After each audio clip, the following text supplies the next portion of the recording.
til det hus, eller til det hus, I vil gerne bruge til flygtningeboliger. Jeg vil gerne spørge, om jeg skal ændre adfærd i min have. Bikinier, børn, nøgne børn, om man skal ændre adfærd. Altså, kender de til vores kultur? Hvis de ikke er aktiveret hele tiden, og en lang weekend og sådan nogle ting, det vindue, der er i det hus der, det kan sidde og glå lige i min have. Lærer man kultur, kan man sige. Det er jo... Det gør vi naturligvis. Altså, de får jo...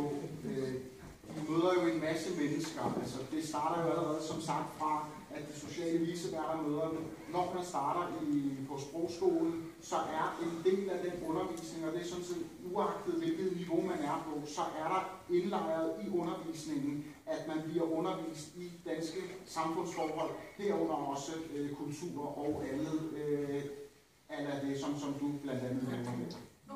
Det gør de, og det gør vi mange steder fra. Har vi lov til, hvis vi er bekymrede, at ringe op og sige, prøv at høre her, det er bare en anden måde at kunne få lov til at integrere, hvis der også er børn. Det er nemmere for dem selv. Vi ved, hvad vores kvote er for året. Men fra 1. juli og frem efter, der ved jeg ikke engang, hvad vi modtager. Hverken antalsmæssigt, eller køn, eller hvad det er. Og det er bare mere for at sige, så enkeltpersoner kan også være kvinder. Det er ligesom bare lige sådan en ting. Men og det bliver normalt ikke sat sammen med os. Jo, det har vi flere steder i byen her, hvor at de bor blandet. Det har vi. Så det er og det er igen, fordi altså, det kommer jo meget an på, hvad vi modtager, og hvad vi har ledigt. Og det kan vi selvfølgelig godt se. Ja, altså, det er ikke noget... Men vi har flere steder lige nu i Hillerød, hvor der er en kønssammensætning. Så det er ligesom den ene del. Den anden del, du spørger til, om hvorvidt I må kontakte de sociale viceværter.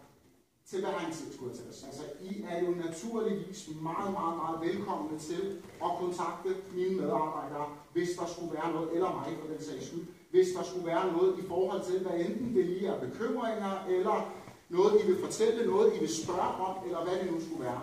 Til hver en tid. Jeg tror på 3 familier her, de vil blive indført lynhurtigt med børn og hele princippet. I stedet for, så vælger man 4-10, eller hvad, ikke enlig, men alene folk at sætte det ud. Altså, vi har en mulighed her, vil jeg våge påstå. Den vælger man ikke. Hvad er begrundelsen for det? Begrundelsen var fra starten, at ejendomsafdelingen har kigget på bygningen og har vurderet, at den egner sig bedst til at bygge om, altså billigst muligt, og lokalernes størrelse og sådan noget til, at det egner sig til enkelt værelser. Du har den første sag, 1 familie, du har 1 stort, 2 familier, du har 1 stort, 3 familier. Men nogen kan supplere. Det, der ligesom har været overvejelsen, det er ud fra et ejendomsøkonomisk synspunkt. Altså den tidshorisont, men også kunne bruge ejendommen i, fordi det, der er den knappe ressource i sådan et hus, det er egentlig adgangsforhold, altså den interne logistik, det er sådan noget som køkkener, som man også kun har man har et relativt lille køkken til så stort hus. Og så er der simpelthen badeværelser, vand og så videre, og det er nogle af de ting, som vil være sindssygt dyre at bygge om, og derfor har vi peget på, at med den korte tidshorisont, også vi taler om her, så skulle pengene bruges bedst muligt her. Hvis vi skulle bruge det bedst muligt, så skulle vi så ikke bruge det, kan man så sige. Fordi altså, hvorfor så ikke 200.000 i, og så sige, så har du et glad lokalsamfund i stedet for, og så kunne det faktisk være, at der var mulighed for, at de kunne få lov til at blive der. Altså, det er det, jeg tænker. Så tager man 500.000, så laver vi jo skolen i første gang, så får vi 3 familier ind, og så har vi en skide god mulighed herovre, og så får vi nogle integrerede familier i stedet for. Jeg er en af de frivillige koordinatorer på rigtig mange projekter her i Hillerød. Jeg vil sige, jeg kan sagtens forstå jeres bekymring. Det er nyt, det er anderledes. Vi skal lige pludselig have nogen til at bo herude, som vi ikke kender. Der er læst nogle grimme historier rundt omkring i verden, der er foregået. Jeg kan sagtens forstå jeres bekymring. Når jeg så har sagt det, så kan jeg huske det første sted, vi indkvarterede flygtninge. Det var i Meløse. Højt nu op. Og det var fuldstændig de samme bekymringer, som jeg også godt forstod, de er gjort til skamme. De er så glade for at have dem herude. Flygtninge, der bor derude, er rigtig glade for at bo der. Næste sted, vi havde, det var i Gørløse, på en villavej. Det er næsten det samme som her. Det er selvfølgelig op ad en skole, det ved jeg godt. Den blev også gjort til skamme. Det er sådan noget, vi har brug for at høre. Rigtig meget, at det både kommunen, skolen gør, og de frivillige gør, det er at fortælle dem, hvad er det for et land, de er kommet til. Og hovedparten af vores flygtninge, de tager imod det her. Det kan godt være svært for dem, så lige, jeg vil lige eftermiddag være ude de har lavet ude på Grønnevangkirken. Og det var lidt det, vi snakkede om. Det var det, der er nogle andre kulturer, og det må de lære, og det vil de rigtig gerne. Fedt. Oveni bliver der faktisk gjort rigtig meget af de frivillige og i samarbejde med kommunen, og få vores flygtninge ud i forskellige sportsklubber og idræt, hvad vi ellers har. De går på de forskellige caféer. Vi har flere caféer i løbet af ugen rundt omkring i Hillerød. Så det der med, at de kommer til at sidde, det er jeg faktisk ikke så bange for, for det er ikke det, vi oplever. Og det er ikke det, jeg oplever, når jeg kommer rundt. Jeg kommer faktisk af i midlertidige boliger. Det første brev fra har været meget bekymret sådan i starten. Hvad er det for noget? Og umiddelbart op med paraderne og sige, det er vi sgu ikke helt trygge ved. Vi har i forvejen haft, mens det virkede dernede som klub, haft rigtig mange unge mennesker gående derinde, også efter lukketid, og været bekymret for det gamle hegn, når de havde bål og ikke slukket det. Jeg var inde om morgenen og ikke slukket det. Vi er sgu lidt utrygge på en eller anden måde, ikke?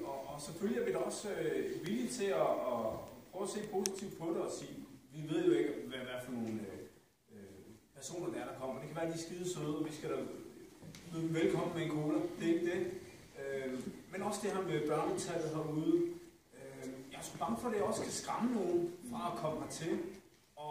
Og selv med vores hus kan vi sælge det til den tid. Er der nogen, der vil byde på direkte nærmere til? Der er rigtig mange bekymringer, og vi kan godt forstå det. Altså, og det er også, at vi holder møderne.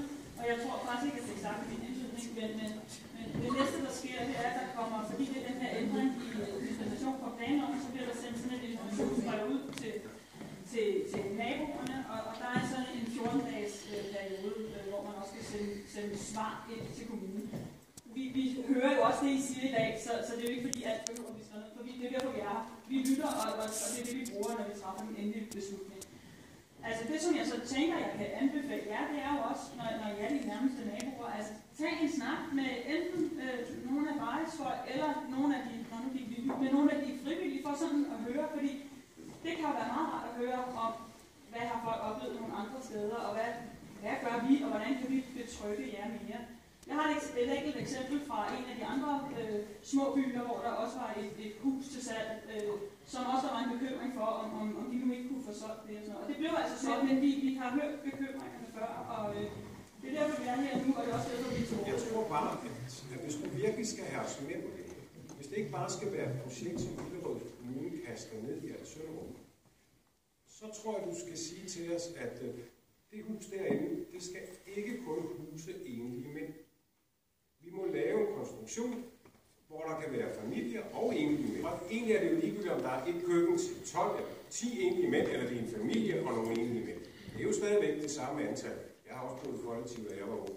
Den anden ting, du så skal love os, det er, at der er en tidsperiode på det her.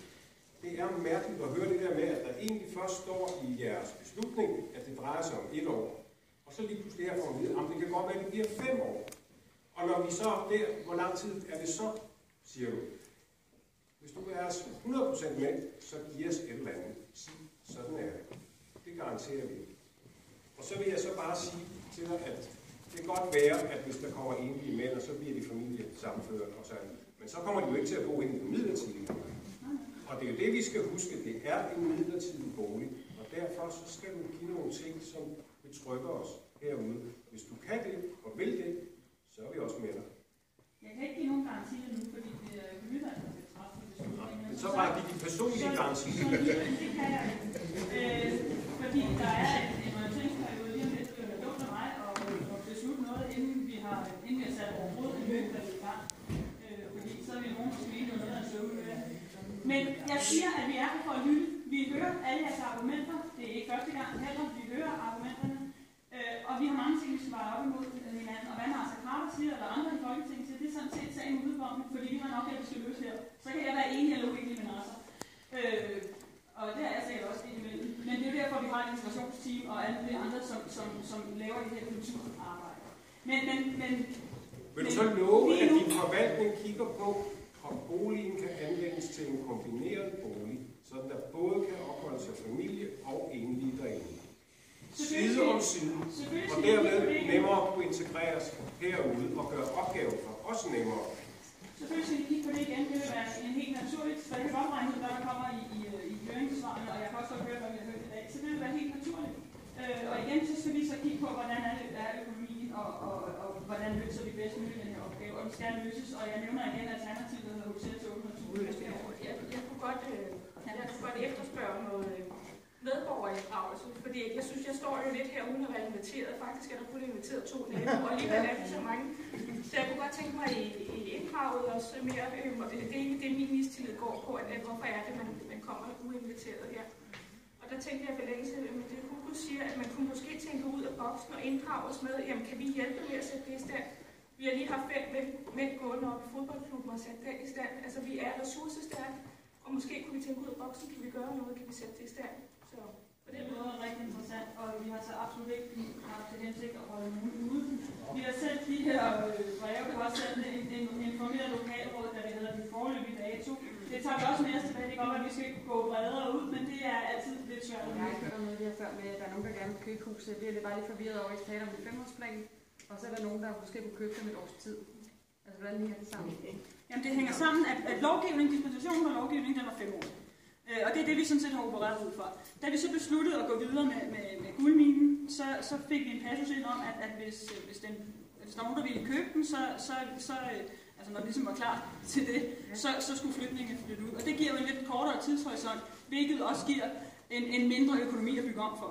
Altså, det vil sige, at hvis der kommer nogen her med en måneds tid, så kan det være, at de allerede flytter om 1 år eller halvandet? Ja. Ja, hvis huset bliver solgt. Ja, det kræver så, at der kan være en interesseret, så har vi en dialog, og så bliver sådan noget altid lavet så bliver der lavet en lokalplan, og det tager noget tid. Nu, der har blevet budt på det? Ikke budt på. Nej, okay, men der er sådan mange grader af interesse, og vi har været i dialog med en person, der har henvendt sig om en interesse. Altså det kan godt overrule, at der er nogen, der skal være her i 5 år. Ja, det har byrådet besluttet, at hvis der er ligesom klar til salg om 1 eller 2 år, så skal der ikke være flygtninge i 5. Så det har byrådet besluttet. Vil det så sige, at du sætter en lokalplan i værk, hvis der kommer en seriøs køber? Så bliver der sat en lokalplan i værk? Hvis der er en, der henvender sig, så gør vi ligesom vi plejer at gøre. Ha' dialogen, finde ud af, hvad er det egentlig, du vil, og hvordan skal vi lave en lokalplan. Det er fuldstændig ligesom det altid er. Okay. Hvordan har de det? Dem, der kommer af posttraumatisk stress og psykisk dårligt, har de det? Er det egentlig hensigtsmæssigt så at sætte dem lige midt i en SFO, hvor decibel og støj og cykler og larm er faktisk fra klokken 7 om morgenen til klokken 4-5 om eftermiddagen? Selvfølgelig er det jo meget forskelligt, hvad folk kommer med af baggrundene, men det der jo er i det er, at hvis der er nogle individuelle hensyn, vi skal tage, så tager vi naturligvis dem. Så hvis det kræver, at vi skal rykke rundt på nogen, fordi at de bedre vil passe til et sted, hvor der ikke er så mange børn, eller hvor der ikke er så meget larm, så er det naturligvis det, vi gør. Og fordi at vi så ikke har de her permanente boliger, så er det derfor, at de her midlertidige kommer i spil. Så løbende, som vi jo får på den såkaldte 25%-regel i forhold til det kommunerne får almennyttige boligselskaber, altså at der er 4 boliger, der bliver ledige, det tilfælder kommunen. Og den deles vi jo op både til flygtninge og til andre Hillerød-borgere, der nu måtte have behov for det. Og efterhånden, så er der jo nogen, der ryger ud i egne boliger, så derfor er der jo en omskiftning som løbende. Så derfor så er vi selv styrende i forhold til, fordi det er jo også en team, der styrer alle nuværende 12 boliger. Og hvis der er noget, vi skal tage hensyn til, så gør vi naturligvis det. Og det hænder indimellem, at vi lige må